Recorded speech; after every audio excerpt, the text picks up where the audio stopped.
Game on, ladies! Last minute sweep against the Broken Alliance Division S North America. And who on the left side of our first map, Alderac Pass, we have Farts on Sergeant Hammer for last minute sweep. And that's pretty much the only tank that we have here. For some reason, last minute sweep, or in A in general, they seem to hate tanks. They always put Uther in that spot. In this case, we don't have a tank at all. We have Destructible on Deckard Cain, Flyest Raven on Greymane, Nintori on the Lost Vikings. Yes, you heard correctly. And we have Zanehyde on Deathwing. And over to the right team side, over to the Broken Alliance side, Shredder on Lucio, Jet on Hanzo, John on Urel, Cubico on Mal'Ganis, and Gronman on Mephisto. Alright, let's get all of this started. And, well, okay, so here's the thing. I actually looked at the compositions a little bit. And I tried to look at the blue team's composition, and I tilted my head a little bit because I thought, well, maybe if I watch the composition and look at it from a different angle, then it starts making sense all of a sudden. Nothing really happened there, so that didn't happen, so I didn't even try anymore. But then I looked towards the red team's composition, and I was like, okay, I get that, I get the idea here. And then I looked at Mephisto and was like, Mephisto's a little bit weird because that's not really the hero that you're used to see on this map in particular. But I was actually told then by one of the players that was apparently involved here that they needed a last minute sub. And Gronman is apparently a little bit of a Mephisto one trick, which is why they have a Mephisto now in the game. So that's how that happened. But then again, let's look a little bit at all of this. Balog is already dead, killed by Set Mephisto in the mid lane. Now the Vikings are obviously now splitting out onto the lanes, and a bit of an idea that you usually have with a lineup like this is that you try and execute a very strong 4-man on one lane, barrel down that lane, take down the fort, and then the Vikings switch over to another lane, and so on and so forth. So far, that's not really working out here up to this point. We'll see if maybe later on they get the chance to do that. If there is a 4-man that can move down a lane, then Greymane and Sergeant Hammer are of course going to be fantastic to take structures and also the lanes down. But of course it still has to happen, and it's a little bit more of a traditional composition, despite the Mephisto choice that we have for Broken Alliance Gaming here. So we'll find out if they are going to be able to grab this particular map here. The opening in the best of 5 in Division S North America.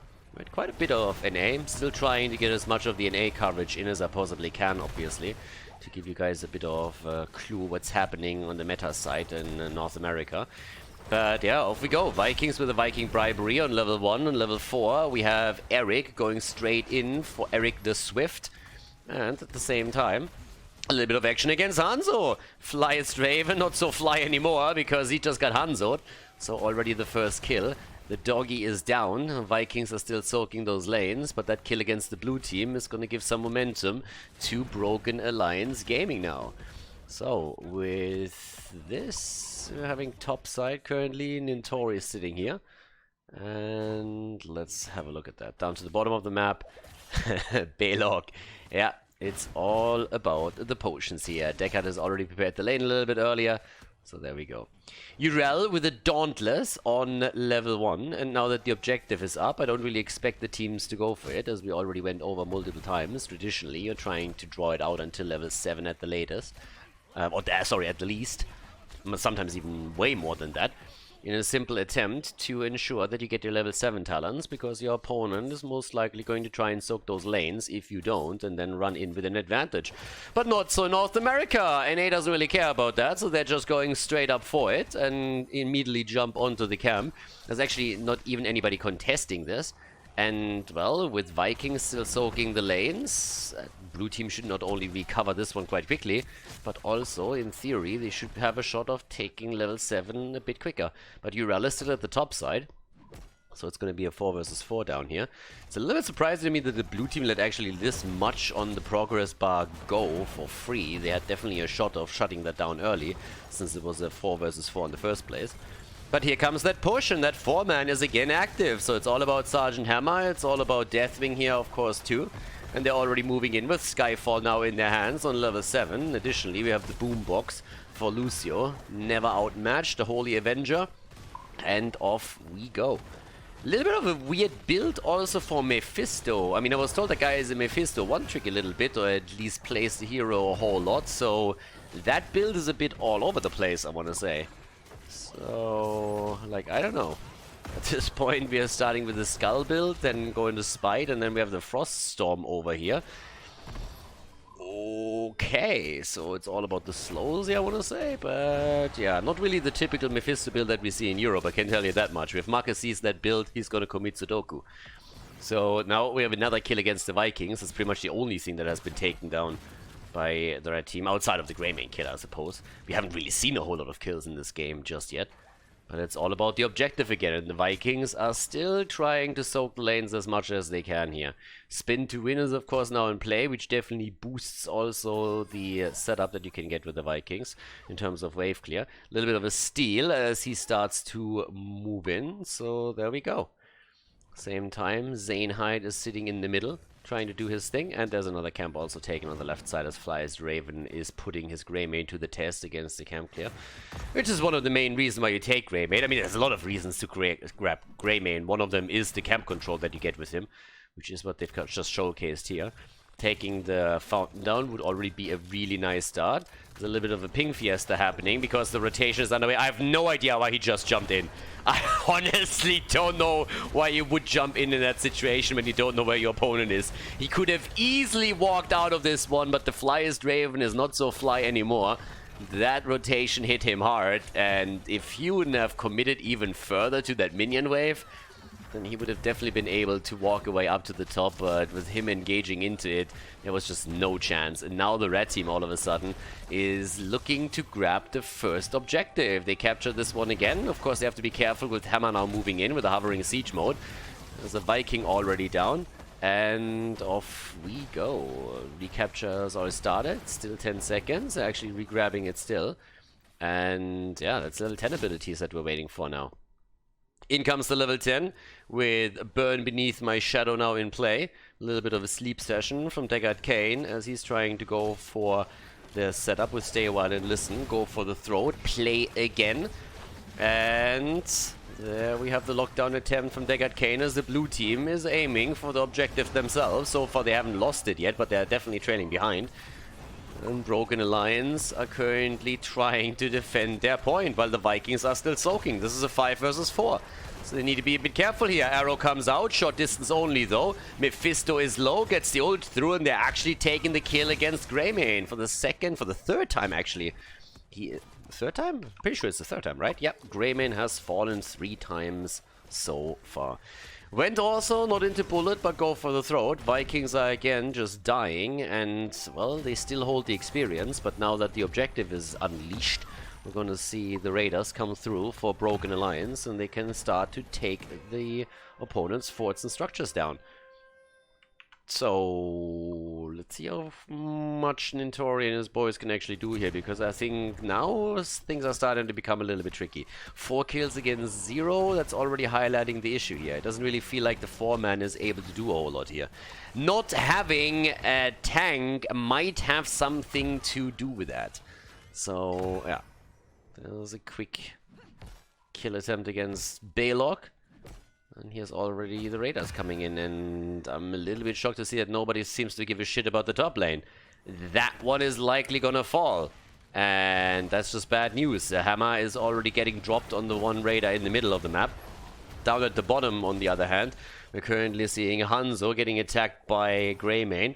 In this case, going to be successful, and yes, Deathwing actually moved up to the top, so that helps the cause a little bit. But it still seems like at least one of the forts is going to fall here. Urella's gonna help out as much as she can. Space go to the rescue, trying to keep the Raider in play long enough to deliver the final blow, but I don't really think it's gonna happen. So the fort is nearly destroyed, but not quite. First objective really usually doesn't all that much. You break through walls more so than you're actually taking down forts, but the damage that has been done at the top lane was already quite significant, so that definitely helps. But we'll see. Currently, top side, Well, still hopping in and hopping out. Camps are again taken. It's a little bit of a slower one. If you're going up against the Vikings, you need to make sure that you don't lose out too much on the minion experience and you don't give up the map. Urel has so far tried to just counter soak as much as she possibly can. Bosses are getting checked now as well, as the teams are both hitting level 13, but as the game continues, kills are going to become a bit more impactful. since you're going to be able to rely on longer death timers and therefore run the macro game while your opponent has a few heroes eliminated. Now with this said, already have jump in, here comes Deathwing and moves straight into fort range, eats a few shots there too. Mephisto is back to business, and we currently see him with the Apport Skull on level 13. 4 kills. There we have it. The poke wars continue, and Sergeant Hammer is of course just shelling away from the backline. Once that we have the Siege Giant for, the Giant Killer for them. That's going to be a lot of fun. Bit of a sleep setup, but only against Mal'Ganis. Didn't really connect with too many here. They're trying to get the kill, but they can't. The Vikings are still soaking as the blue team is attempting to pressure the issue in the middle of the map. So now another lockdown attempt, connects with one, and the blue team is still waiting for a kill. And Greyman would love to be the one to move in and take the final hit against someone here, and at least an experience they're slightly ahead, thanks to the Vikings play. But they are definitely struggling to get any kills, and that could be a huge problem once we're looking at the objective again. The longer this game lasts, the more the objective scales obviously into the late game, and that's going to become a massive deal. Eric is proving once again that he's just a little bit too swift, too fast and too furious, baby. Now that we're gonna go for the next objective, the blue team is already trying to defend their prisoner camp, and they have to. Looks like Eric is gonna try and sneak in and steal that away. I think that's a bit too greedy. Oh my god. I was honestly expecting for Hanzo to jump in on it. But yeah, camp gets barely stolen. I think Eric is going to pay for it. Well, there's jump still available and might even get out of here. But Olaf, and there we have play again. Straight up to the bot lane currently. Saving pretty much everyone as Hanzo takes down the camp. And, well, everybody else is still looking to see if they can maybe grab the objective. Ideally, of course, before any of the teams get level 16 talents. But the Broken Alliance isn't really that far behind, if at all. I mean, it's half a level, roughly, that divides the two teams. But they still have the higher kill count and have a really nice setup to force the fight up here. Especially with the Vikings already using their ult. They're not going to jump in for that, and usually you need 16 with the Vikings for the stun. Fly is Draven in trouble, tries to go in, and Greymane is dead again. And Deathwing moves in just as Greymane dies. I mean, that in and of itself, a bit weird here. They're going for Eric, and Lucio runs him down. They need to defend in the middle, but that shouldn't be an issue. At the bottom of the map, Balog is still doing his thing and will slowly but steadily nibble away at those hit points at the wall and the fort itself. 16 talents give the advantage to last minute sweep now. The Broken Alliance could definitely start to make a bit of a play for the prisoner camp once that they have their own level 16 talents. And we have Executioner. Okay. I was honestly expecting Giant Killer here. I mean, yes, with Executioner you can also do quite a lot of damage if you have those slows in play. But right now, I would really love to see a Giant Killer here against Urel and against Mal'Ganis. So obviously this helps a little bit with the slows that they have, but generally speaking, I don't really think this is necessarily the best choice here. Deathwing down, Hammer gets immediately wrecked too, and this is exactly what I mentioned earlier. The teamfight potential of the blue team is just lacking. If they planned on pushing in the early stages with 4, then some other heroes would have probably served them well here. But now they're just losing control of this game completely. 8 kills against 0. They have the Vikings still pushing the bottom of the map slightly, but Urel is aiming for the objective, and the rest of the team is playing this even a bit greedy and going for boss up at the top, so they're currently trying to get it all. Greymane hasn't really figured that out yet, neither has anybody else, so they're not trying to distract Urel here from the point. And yeah, they're not really sniffing this out. Greymane instead is heading into the middle of the map in an attempt to at least get the counter damage against the fort. And he should be able to get this, but if he doesn't pay attention, he might even die if they rotate for him again. So he figures that out in time, and this time actually just drops down to the bottom of the map. Easy escape for him. At least the fort in the middle has been taken down, and with Tori and Balog now working the bot lane, they might even be able to put a little bit more pressure in here. Bit surprised that it doesn't go in for this, but the problem still remains that there's going to be a huge amount of pressure now on all lanes, and the boss is obviously already preparing the top lane here. Everybody is sitting there for the defense, so the boss is not going to be able to do too much damage, but that's a lot of resources that are invested at the top now that are just lacking on the other lanes in an attempt to defend against the raiders. And especially the mid lane is already getting shredded. So now we have an easy fort destroyed. The one at the bottom of the map with Mephisto in play is not going to survive either. The only question is what's going to happen in the middle of the map here, as we have two heroes defending.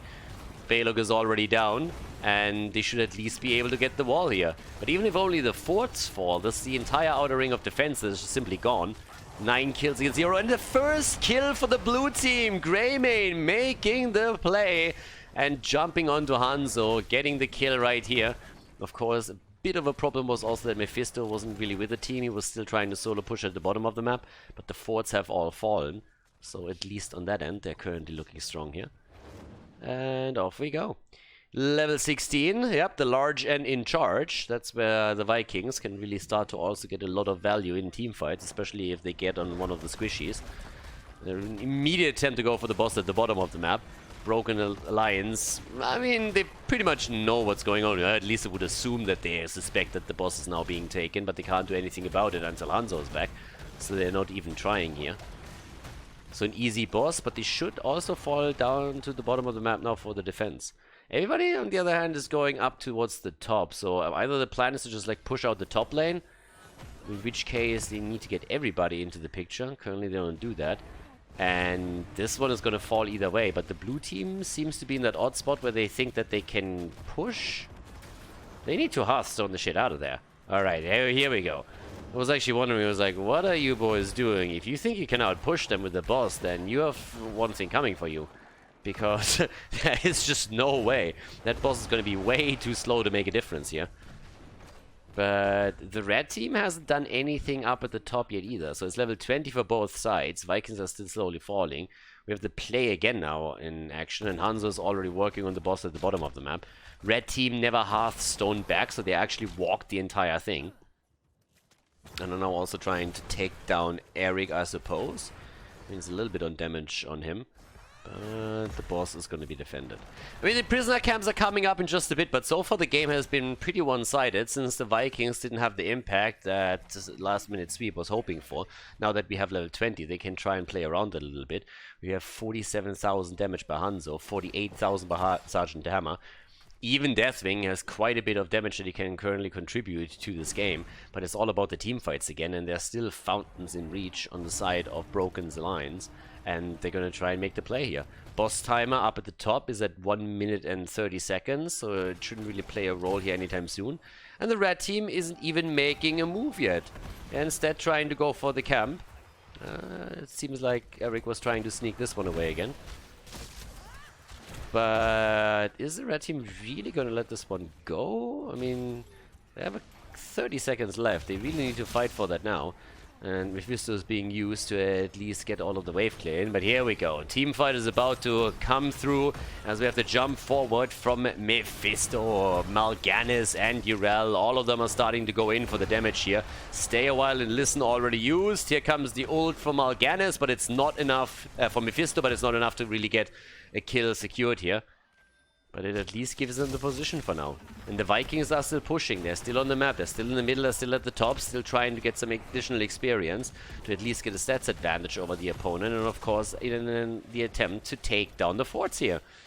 But there's already the channel, and if they can hold this a bit longer, it would be great. But the tanks have to definitely fall to the front. Deathwing, talking about falling, is already dropping straight into the battle. Problem is that the attack is just immediate against him. Nice Molten Flame positioning on the other side, so gets quite a bit of damage out with this, and Deathwing gets the kill against Mephisto. But Hanzo comes in and drops the dragon. Now Mal'Ganis is dead too, and they're already starting to turn it around again with another attempt to sneak in from behind and take the prisoner camp. And honestly, it seems like this time they're gonna get it. Blue team is able to secure themselves 2 kills. They take down Mephisto first, Mal'Ganis follows shortly after, and now they're in a position where they will have the raiders, or well, in this case the cavalry, coming through for them. Someone needs to defend this one though. Olaf asleep on the job here. Not really going in for anything and just sitting tight and like, I don't know about this. But here comes the push. Cavalry is pushing the lanes out at the bottom of the map. They're already trying to open up the wall. The goal is clearly the keep. The entire game was just one-way street heroes of the storm as Broken Alliance was taking down last-minute sweep every single fight that they got. But now all of a sudden it seems like the first keep that falls in this game might be on the red team side. The blue team all of a sudden has the momentum in their hands. The double kill was worth a lot and now they're pushing in. They have Napalm also on the side of Sergeant Hammer, so that's even more wave clear, and they're using it against the keep easy peasy, so that one is down within the blink of an eye. Nicely done. And that means that one of the armor shields is already gone, and the blue team is aiming for the comeback here. Vikings can now also start to escort catapults, or well in this case nulls, through the bot lane, and help out here. But that's actually a huge opportunity for last minute sweep now. So Vikings definitely have to control the bot lane now even more so than before, and the blue team can start focusing a bit more onto the top of the map. That, on the other hand, is, I mean, I don't know what to say there. No! Like, I have no idea what happened here, but that... I mean, your team has the momentum all of a sudden, and then that happens. They take the keep down in the middle of the map as well, and now they're on the run, but... like Deathwing just going in and saying like, yeah, well, let's just commit suicide here. They got the second keep. They got the second keep. So now the Vikings can escort all of this through the entire time. They have a huge amount of map control now. But there is also a boss that is being taken by the red team at the bottom of the map. Broken Alliance is moving in on it. But as we see all of this happen, the top lane now gets pushed too. And talking about the top lane, there's actually another boss that can of course be claimed. But the position for the blue team is now so much better all of a sudden. It's gonna be an interesting finish because it really seems to me that the red team has to make a bit of a move at the bottom of the map now, not that they took the boss. Urel is already moving up to the top, but this one should be taken way before she arrives, and yep, that's the case. So boss is already here. Vikings are still pushing through the bottom of the map, but in an ideal world, what they would try to make happen is push the top keep down, and here comes the defense at the bottom of the map. So it seems like at the end of the day, it's all going to be about the next prisoner camp here, one way or another. But the blue team is in a pretty solid position now. It's actually kind of respectable. And already a little slingshot boy here is trying to take the boss down all by himself. I got him right where I want, guys. Right between the eyes. But yeah. Yeah, we saw that. Nice attempt to jump out of it, but nope. Not happening. Okay, so now that we're having Olaf eliminated again, but it's time for the objective. And again, this is where the red team just needs to use the Vikings to push the lanes out while they're, as a blue team has to push the lanes out while they're fighting for the objective. So the keep over here is also taking some damage, but if you play this slow now, you should have a pretty good shot at it. I have no idea why Eric is currently sitting at the top. I mean, what exactly is he going to try and do here? Put that hero into the lane and play a little bit with your spin to win. And also, of course, the Fury of the Storm that they have. Zaynhide is flying out again. Time is working in your favor, boys. I mean, seriously, you don't have to rush this. You can just simply sit tight, put the Vikings on the lanes, keep one here for the quick move whenever you need to jump into the team fight, but just play it slow. I mean, this is literally working in your favor. The slower this runs now, the more the core on the other side is under attack, and that's exactly what you need to do. That's also why we have Olaf at the bottom of the map. I like that a lot. Olaf is exactly where he needs to be, pushing this out as we speak, but every single time you see the red team moving away and appearing at the defense, you can just go in and try and take this one down. There's even scouting going on with Eric the entire time, running in, running away, so they're starting to play this a bit slow. But here comes the attack again. And again, their core is under pressure. Urel shows, so this is your moment. That bot lane is a huge problem right now. So in they go. I don't really know where the blue team is going. Guys, the objective is here. Alright, there we go. Slowly starting to move in for that. But again, there's a lot of heroes missing. This is where a tank comes in handy, because he can sit at the front. Yes, Deathwing takes the position for him a bit, because he has a pretty hefty hit point pool, but still. Yeah, now the top lane gets pressured. Bottom of the map is also getting attacked. Hammer has to move away here. But the situation is still the same. I mean, Eric is getting mad value here. They're going to get another keep at the bottom of the map. We have already the core getting attacked again.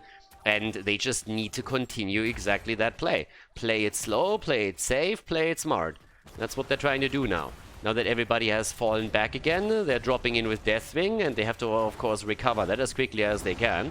But there's all... I have no idea where he's flying all the time. I mean, he goes for Mephisto, I suppose, but they have could have gone for Mal'Ganis here too. So that core is just nibbling away. The saving grace for Broken Alliance is that the core is regenerating hit points by itself. But the fight is happening over here once again. Big arrow comes out and connects, and that's a kill against Greymane. I mean, that one's telegraphed. And now all of a sudden the red team has a chance to maybe gain momentum and get the objective for themselves. Every single keep is down, by the way. Again, every single keep for the Broken Alliance is eliminated. It's 13 kills against 3. Hanzo has to defend again.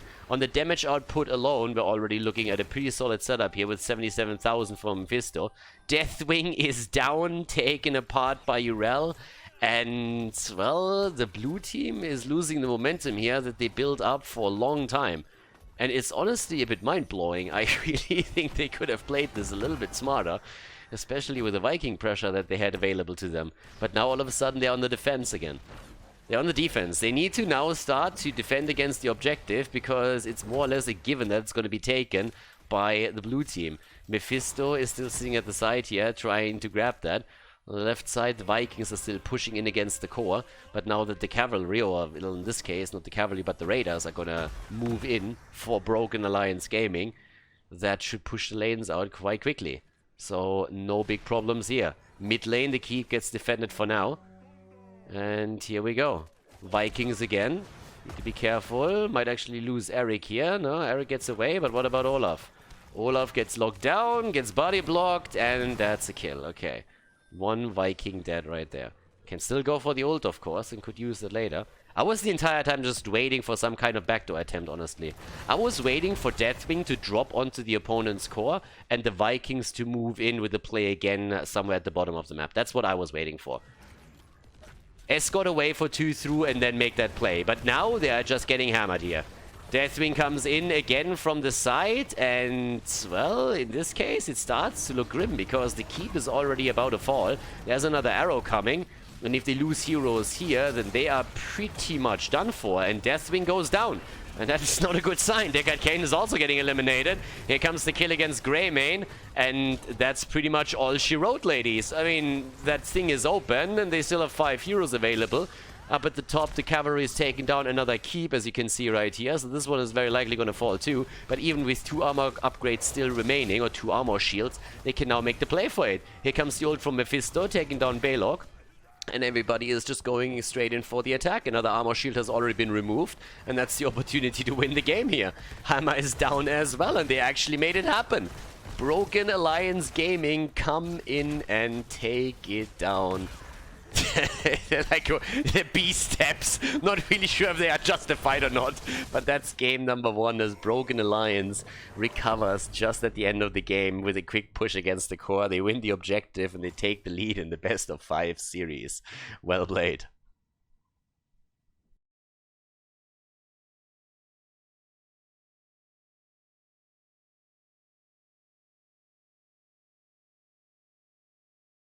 Game on, ladies! Yeah, we had a little bit of a comeback there. It was a bit of a weird one, honestly. At the first, Broken Alliance dominated on the map, then they fell behind, they got nearly destroyed.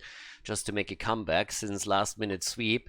Kind of fucked up a little bit. So now that we're heading into map number 2, let's see if the blue team can equalize the score here. On the left side, we have Farts on Hanzo, Destructible on Lucio, the Flyest Draven on Malthael, Zane Hyde on ETC, and Nintori on Falstad. Auto attack build for him.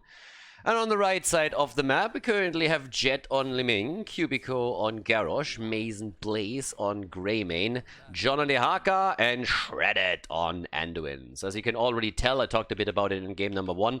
Apparently the Mephisto player was a sub, a stand-in, since they needed one last second, so now they are here with their full lineup, which is going to make it a little bit more difficult for last-minute sweep, you would assume. So even with a sub player, Broken Alliance was able to get the victory on the first map. But let's take a closer look at Cursed Hollow. pretty heavily moving into the middle of the map, hoping for a kill here against someone, but everybody is just playing it safe. Falset is actually flying down to the bottom of the map and has to deal with Li Ming now. Good reaction. Nice. That could have backfired there. But yeah, no connect from Jet. So now they know that Li Ming is actually in the bush, and here comes ETC. That didn't really go as planned though. Okay, so ETC doesn't really get the kill. We have also the Renew on Anduin. Not really a bold strategy from him here. But a good drag at the top, straight into the tower's range. That's exactly what they want to do as the Haka. Falsel, of course, is trying to make his play. Have fun with that, Lucio. Okay, here comes the cavalry as we see not only Hanzo, but also ETC helping out a bit. And of course, with Greymin on the other side, there's a bit more of a camp clear that they now have and can use right away. So, yeah, off we go. Level 1, the Ether Walk. Some developer, some balancing boy at Blizzard is extremely happy about Ether Walk being picked these days. I mean, they actually memed a lot around when the talent was buffed, which was obviously a while ago. I said, like, finally, Ether Walk was played in a competitive or semi-competitive match. Our job is done. Finally done here. Okay, so over here, Intori is still firing away a little bit as he can against the towers, trying to drop them slowly. But I mean, it's the early game. There's not really too much that's going to happen here. Another small trap set up by the red team. But with level 4 talents now coming in, we have Triumvirate for Li Ming. And also Indomitable for Garrosh. So it's time to shine here a little bit. Hammer Gains maybe as a level 4 talent here for Falstad, I would assume. Gives him also a little bit more lane sustain if he finds himself in that solo lane a bit more. With the camps colliding in the middle of the map. Yep, there's Hammer's Gains. With the camps colliding in the middle of the map, they're now trying to push it out as quickly as they can. But yep, off we go. One camp down. And therefore a small push available for the blue team. Abandoning the position though, instead stealing the vision away from Broken Alliance Gaming and trying to make the play for Li Ming. But Jet already saw that coming, maybe a bit late, but was able to move out without being taken down too heavily. Anyways, nice connect here too. But of course, with the tribute now spawning, they can try and make the play there. But at the same time, there's a Siege Giant camp to be fought over. It's interesting that this wasn't taken previously because, well, it is on the same lane that we have the objective spawning. So usually you take that a little bit earlier. Nobody took this one, by the way, which would have helped Falstad a lot to execute pressure up at the top. So it's a little bit weird to see that. That camp could have been very impactful, but there's an easy grab on the tribute anyways from last minute sweep, so Broken Alliance not really making a big play for the first tribute in the game. And now it seems that it's going to be Malthael that makes his way over towards the Siege Giant camp at the top left and tries to claim it. No kill yet. Nobody has actually gotten anything done here yet. Up to the top, yep, there's the camp about to be taken. Another tribute spawning at the bottom of the map is going to ensure that the camp is going to get some value. Or at least will pin the Haka to the top lane. And as the tribute comes in, we have now with the level 7 talents also Calamity on level 7. Blessed Recovery and Defeating Frenzy. But both teams have the level 7 talent. And, of course, with that, Boomerang as the level 7 choice for Falstad. 12 stacks, 13 actually at this point, on his level 1 already, so he's definitely starting to get his auto attack damage in, no doubt about that. And thanks to Boomerang, he's going to have a much easier time with this too. I have no clue why they're letting these tributes get over to the red team for free.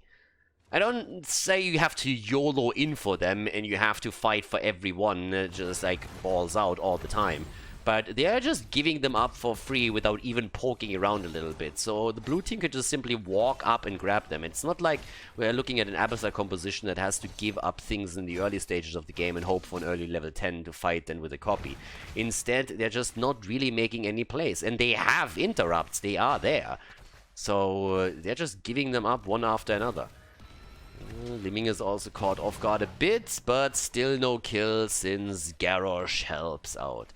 So everybody seems to be waiting around for level 10. Next tribute is thankfully for Broken Alliance in a really good spot for them. So it's going to spawn right over here, already announced. And if they can get the kill against Flyer's Raven now, that would be a really good start. And it seems like they're nearly grabbing it, but it's not quite happening. But they got close. that's at least a bit of free damage. And instead of going for the tribute, the blue team is just saying, well, we grabbed already 2, so instead we're just gonna go for the boss, and then we'll take care of that. But the red team has already sniffed that play out, so they're going for the boss at the top lane, and should easily get that. Nice burrow, my friend. Yeah, that would have been a little bit embarrassing, getting rooted by the boss and then all of a sudden also getting stunned out here. So it's going to be a boss for a boss, and the tribute at the top side has been grabbed by the red team. So there's the level 10 abilities now for the blue team, which means that in theory they could even try to, well, maybe force a fight here somewhere. Doubt it though. ETC with the stage dive. Last rights comes in. Yeah, that's a kill. Boom!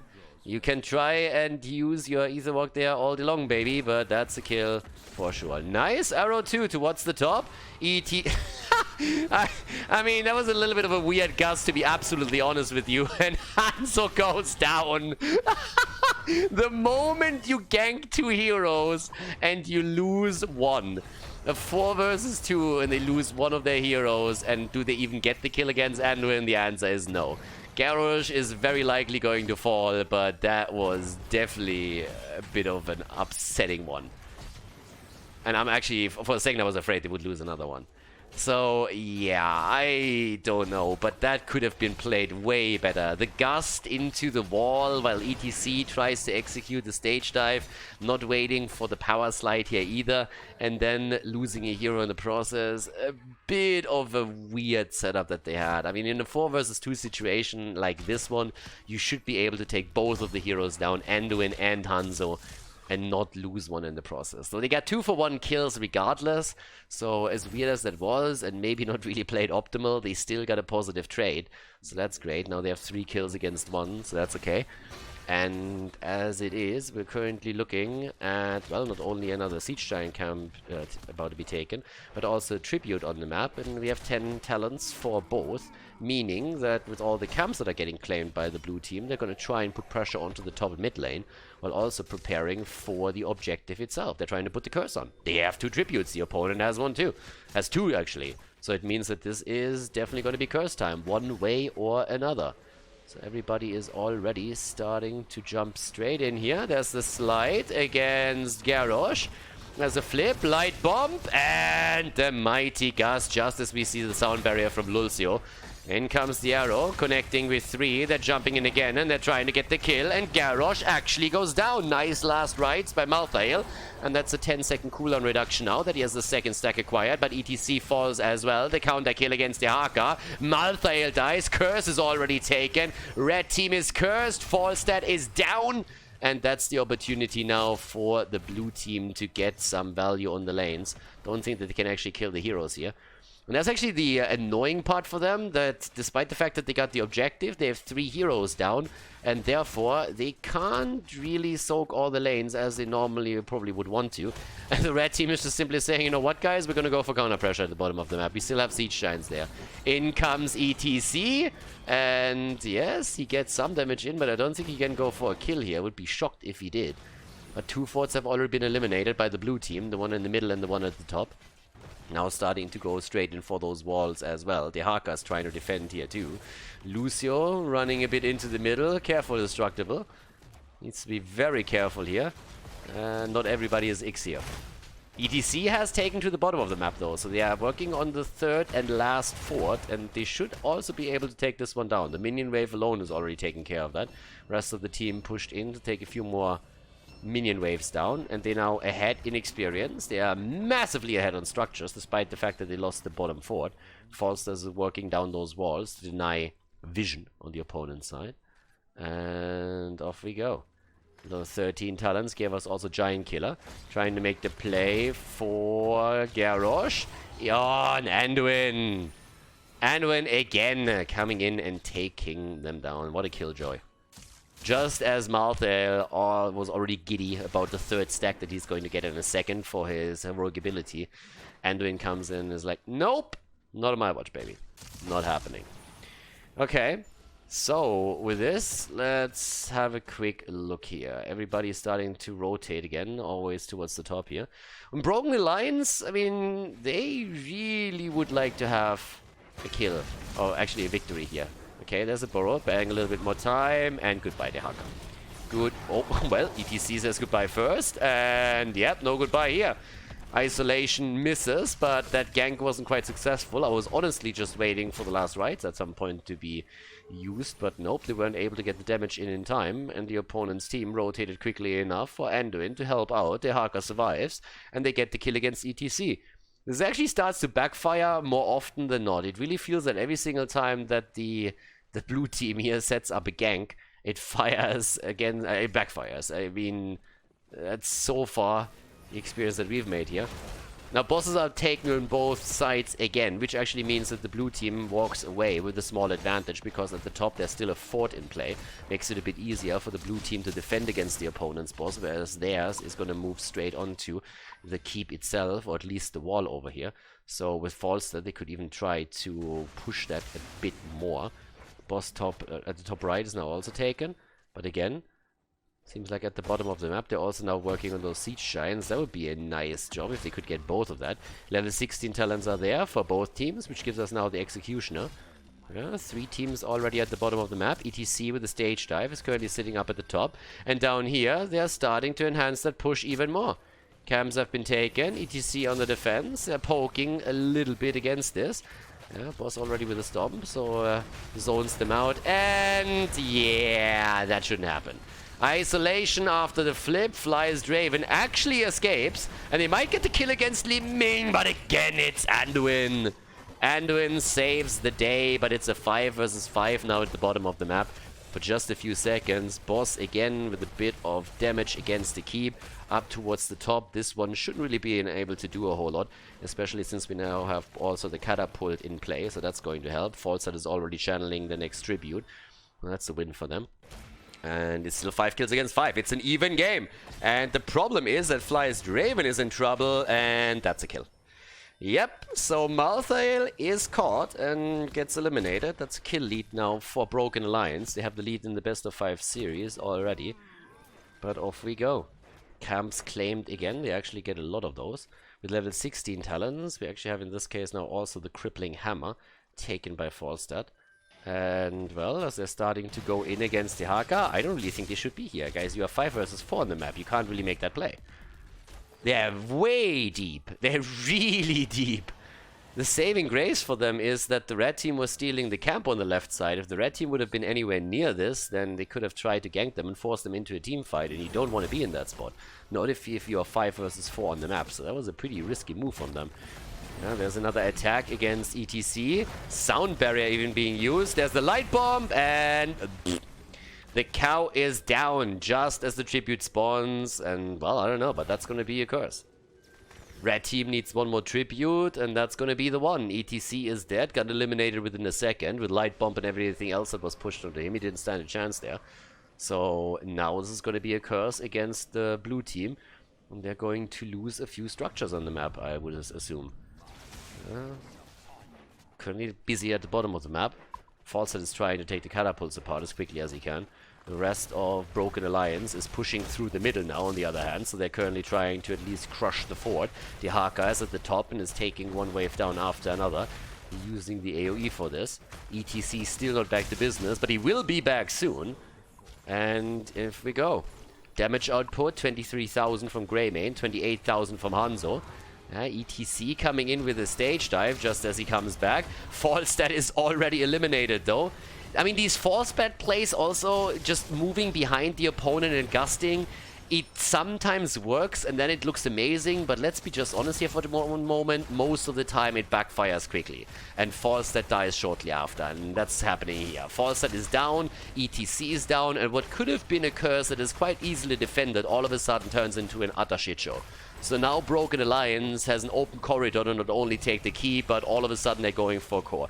So what actually started out as a normal curse that would have eliminated a few keeps and a few forts and maybe a keep, is now all of a sudden turning into a game-threatening play by Broken Alliance, because Falstad YOLO'd it a little bit too hard and was trying to force a play together with ETC, which just didn't work out. They take 2 more heroes down with Malthael and Lucio, and that's game.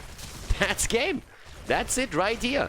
We have a 2-0 lead for Broken Alliance Gaming against Last Minute Sweep as they take the victory on Cursed Hollow. and have now a massive advantage in the best of 5 series against last minute sweep.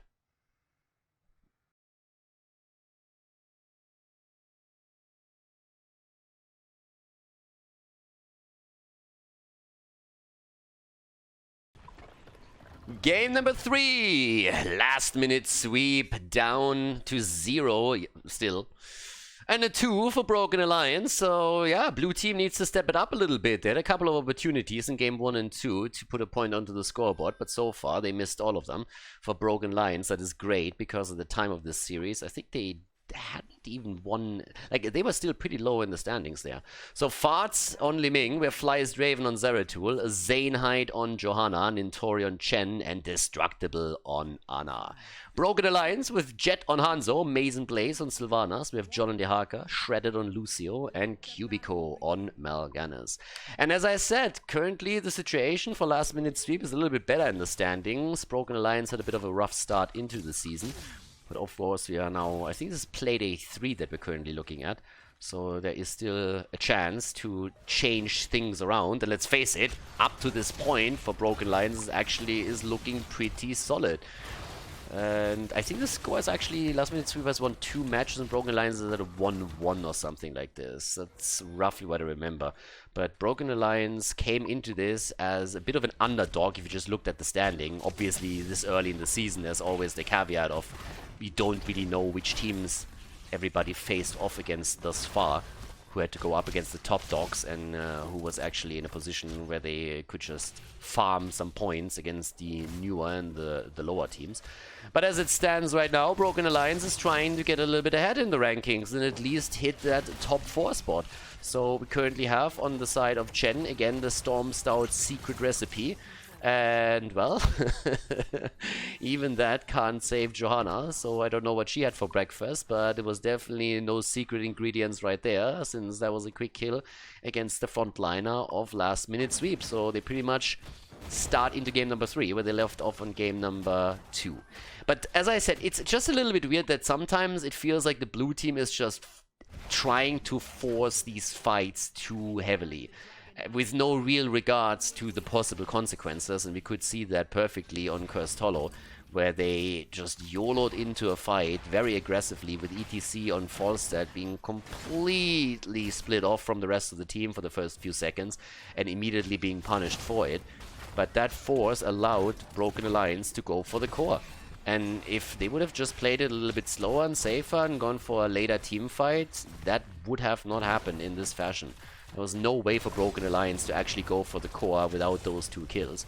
Now up at the top, it seems like we could see another kill coming in, and yes, the Panda goes down, so Broken Alliance is opening up this 3rd map with a 2-0 lead. Shredded is a little bit in trouble though, and gets immediately dropped. Zeratul says thank you very fucking much, and takes the kill for the blue team. So, yeah, Lucio, apparently a few too many drugs for him. He didn't really know where he was going at this point. Our little speedster. By now we have also Sylvanas with a level 4 talent. She's not the only one. Both of the teams, of course, have that. Triumvirate now for Liming. Zeratul going straight into the Psionic Strength here. And everybody is just still dancing around the shrines. The Ring Around the Rosy plays again. But of course, for the red team, there's an opportunity to go down to the bottom of the map and take the camp, which is exactly what they're trying to do here. Lucio is currently busy in the middle, and yeah, oh, that hurts. No face checking, baby. Face checks the bush, and yeah, did not really see that sleeping dart coming. But the team still gets at least the camp, so it would have, of course, been a lot worse. The maximum sentence, so to say, if not only Lucio would have been killed in the middle, but at the same time would have allowed the red team to move down to the bottom and steal the camp away. So this wasn't the case. We're now looking at a setup where both teams have 2 kills, but there's still a bit of an advantage for Broken Alliance as they're starting to aggressively now push at the bottom of the map. They're starting to move straight into the middle to see if they can maybe even get a kill against Zeratul here. It's a double shrine though in favor of last minute sweep, so you have to be careful with that Dragon Knight. Mason Blaze is still sitting tight here, trying to prevent that from happening. But now we also have Calamity. Hanzo's already at the bottom of the map, so that's an easy one. Up to the top, Dehaka has also made sure that another shrine is taken. And on Dragonshire, we now have Hanzo still bot lane, trying to get the wave clear in, as the rest of the team just keeps rotating. There's still one camp on the map, and that's at the top left, so far, it actually gets pinged at this point, but nobody on the blue team side has really made a play for it yet. On level 7, we now have Seeker in the dark as well for last minute sweep. There's the attack with Sylvanas as they're rotating down to the middle with a bit more pressure. And Johanna comes in with a Sopa, trying to clean this shit up, but not able to get the setup for the rest of the team to dish out the damage, especially since Farts on his Liming wasn't able to connect any real damage here. There's obviously always the problem of going up against a setup that can put you to sleep pretty quickly, with especially Mal'Ganis, and Liming nearly gets dropped. Sylvanas is still sitting tight in the middle, but there's still the pressure from last minute sweep in an attempt to get the first Dragonite, and if they can get that done, then hell yeah. So now that we have both of the shrines again under their control, there's an opportunity. Sylvanas is even rotating towards the top. And now plays a bit careful, orientates himself towards the middle again, now that Zeratul is missing. So he's not going to be able to sneak this one in, but Zeratul is still fighting it out against Sylvanas here, trying to get also the kill in, as down at the bottom of the map we currently have the attack against Johanna, and she's in trouble. Cubico comes in, Dehaka burrows down. Not sure if that was really needed, but if they can get a second kill for it, then that would be totally worth it. And they do, but the problem is that Mal'Ganis has to go a little bit too deep, because, as it turns out, Dehaka didn't really believe in that kill anymore, or already thought that they had it safe, which wasn't the case here, so it's a 2-for-1 trade. The Panda jumping in. I think he wanted to make the play for the fountain here, but he didn't realize that Maze and Blaze on the Sylvanas was already next to the fort in order to defend it. So now we have heroic abilities, and that advantage leads Broken Alliance to go in for a quick grab at the camp on the left side. Beryl is chosen, so the Panda is trying to go for the top keg place. Oh, and Li Ming isolated and taken down. Sound barrier maybe a little bit premature, but the idea was, of course, to save Hanzo from Zeratul if Zeratul starts jumping in again. So the sound barrier gets dropped, but I really don't think that was necessary at this point. A little bit of a better save than sorry play, or he just fat-fingered it, one of the two. Zeratul didn't really believe in his chances there anyways. Now, talking about Zeratul, he's already claiming the bottom shrine now, and is trying to jump in on that. But continuously we see two shrines in the hands of last minute sweep. There's the top keg play, as the Panda is trying to isolate Dehaka, with success I might add. The question is simply, can they get the damage in? And it seems like indeed they do. Isolation is out, but Dehaka is down. Dehaka dropped, and now they're starting to make the play for the bottom of the map, the red team that is. They are one hero down now, but they're still trying to at least put Sylvanas into a good position here, so disabling the fort helps them to get an enormous amount of damage on it. Would love for them to also finish the fountain, but they're trying to go for the kill, and they might even get it, and indeed they do. Ana is down. Arrow gets shot across the map, and the Panda is dodging out on it too, so nobody hit. Fountain down, fort eliminated, but the Panda gets the Dragonite in the middle of the map. The fight down here is still continuing, and Flystraven wants the kill, and he gets it. But Lulcio wants the counter, and is able to drop Zeratul with the help of Dehaka, and they're not going to stop there. Now that we have two heroes eliminated on both sides, they're trying to make the play for Johanna. The Blessed Shield keeps her alive a little bit longer, but as it turns out, it's another kill against Li Ming. She wants the kill against Lucio though, but she doesn't get it. The Panda, very unimpressed by all of it. So the Panda is actually moving in and just says, you know what, boys, you can do your little fights there. I don't really care. I'm just going to go for the structures right now. Him eliminating the fort in the mid lane is already a big deal when it comes to fights over the Dragonite later on. But of course, the fountain getting dropped up to the top is another big lead now for the blue team, as they are trying to turn this series around. They need that last minute sweep. I mean, now you have to prove that that the name is justified, right? You're 0-2 in a best of 5, so reverse sweep time. Panda is not going to have a problem getting out of this, because he can always go for the top keg plays if he needs to. And in this case, he actually might have to. Jumps out, and the arrow hits, and the Panda is dead.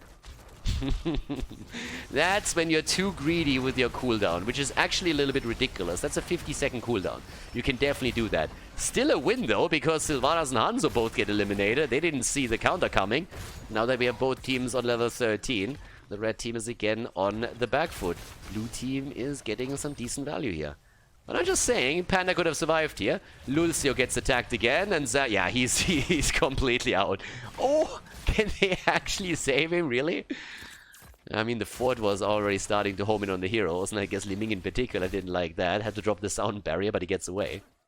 Now we have camps all over the place up on the map, so they can actually start to take those. And this is where most of those heroes are currently headed.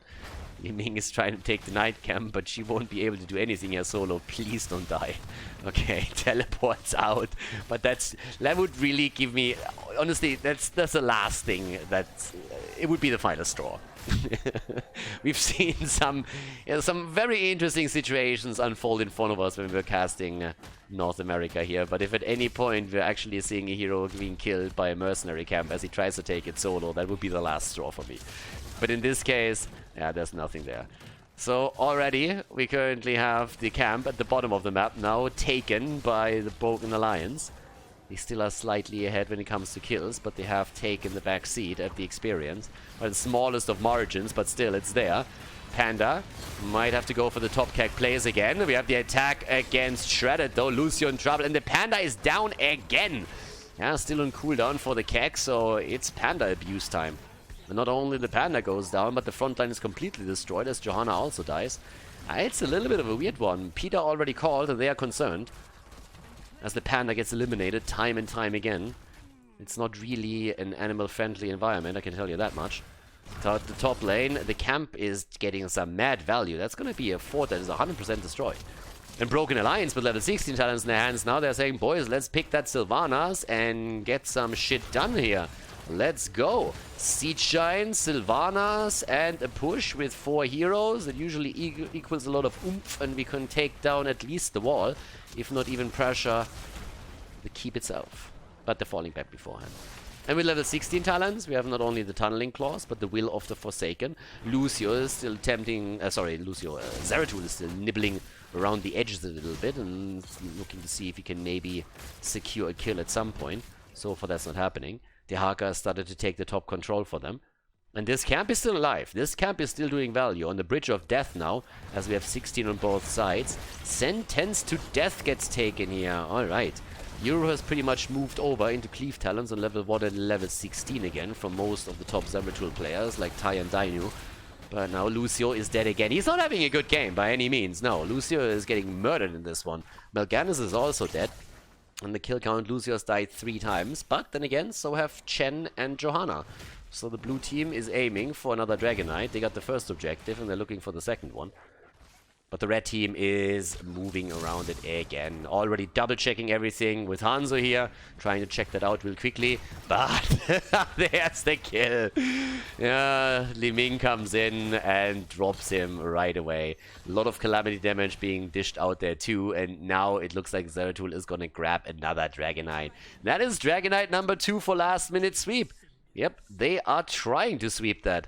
So, starting to move towards the bottom of the map. There's already a trap being set up too.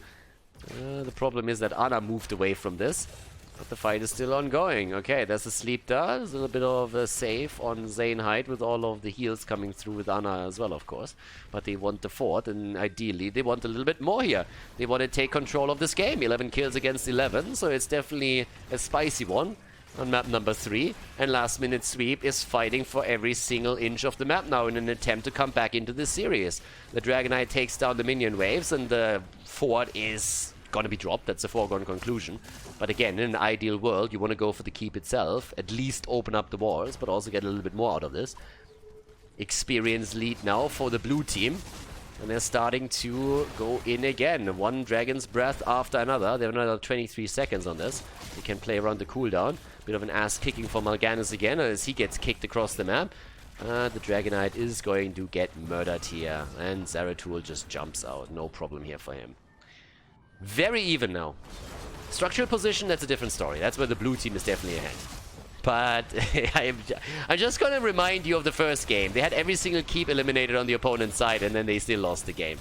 Nano boost on Li Ming. She's trying to turn that around here, but Johanna is dead again. She's the punching ball of the Broken Alliance throughout all of this. And now they're going for Ana too. And Ana just gets isolated and then doesn't stand a chance here. Quick double kill for Broken Alliance Gaming. And just as it seemed like last minute sweep might get finally a bit more momentum in this series, it starts to turn around again. Without a single objective so far, we're actually looking at... Why did he not use Keck here? Am I drunk? He had the cooldown, he could have pressed the button, he didn't try to Keck out. But yeah, that's 3 heroes down. Just as it seems like last minute sweep might have the upper hand here, Broken Alliance turns it around with 3 kills. There's not a single Dragonite that got taken by the red team yet, but they are the ones moving straight in. They get another staggered kill against Zeratul. There's Sylvanas, they go straight in for the fort, and they just drop it. The keep, that is. Double Siege Giants, and, well, the exact same thing that we've now pretty much seen on 2 maps already is about to happen on map number 3. They get a few kills, they gain a bit of momentum, and they go core. But Mal'Ganis is taken down, so they might not be able to get the core this time. Mal'Ganis is down, there's the nano boost on Liming, maybe a chance to turn it around, but the core is falling, it's falling quickly. All those Siege Giants are still a little bit too much to handle. They're trying to take them down, but it is too late, and that is a clean sweep for the Broken Alliance as they take a 3-0 victory over their opponent in Division S North America.